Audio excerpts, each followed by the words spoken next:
My name is Manuel. My husband contracted mesothelioma, and I'm from Detroit, Michigan. I was in my first year of college, and that's where I met Andrew. He was determined to talk to me, and I was determined not to talk to him. We dated for actually 6 months, and we got married. Andrew was one of 11 children. He was totally different from the other brothers. He was more of a go-getter. He wanted something. He had a lot of determination. Andrew got the job working at GM during that time, and it was a really good job. I started having kids at that time, and you know what? It worked out. I didn't know how we were going to do it, but it did work out. And Andrew was always the type of person, again, he was very faithful. He was just totally faithful. Don't worry about it. We'll handle it. It'll work out. And it did. It really did.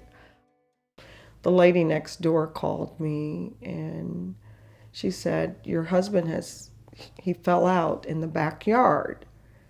And when I got back home, EMS was there.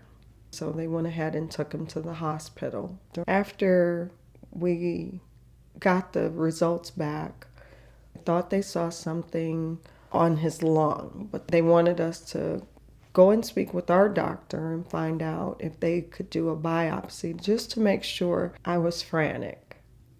I was nervous. I didn't know what was going on at that time. Well, when the doctor came out to speak with us, he came over to me. He said, Mrs. Manuel, we did see something in there, but we're really not sure as to what it was. And he said, well, it seems to be, after I looked it up, it looks like it could be mesothelioma.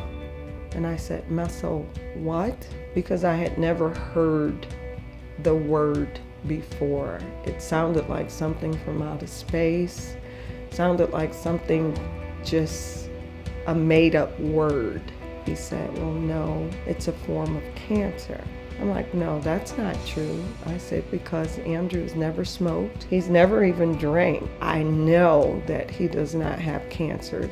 He said, no, do you know what a chisel is? There was something holding your husband's lung, like a case. He said, I had to chip away at this in order to get a specimen. The results had came back, and it was mesothelioma. The doctor went into more detail. He said it was an asbestos-related lung cancer. He didn't know where, he didn't know when, he didn't know anything like that because this was all new to him as well. It took my breath away. Not only did it take my breath away, it took my husband's away. We left that doctor's office in silence because we just didn't know where to even start. I came home and I got on the web. I couldn't even spell it. Then I began to really wonder where he could have actually got this. I just wanted my husband healed. I just wanted a doctor that knew about asbestos, because this doctor that we had did not know about mesothelioma. He had his lung removed. I'll never forget that day. The surgery took about 9 hours, but I was just grateful that my husband was still alive. But I was so angry. And I wasn't angry at the doctors. I wanted to know everything about asbestos that I could. I didn't really know that asbestos was such a deadly killer at the time. I was just devastated with the fact that this was something that was man-made that could actually kill people. I felt like my life was robbed. these companies were set out to use this asbestos for gain, and knew that, well, we're not going to worry about what it does.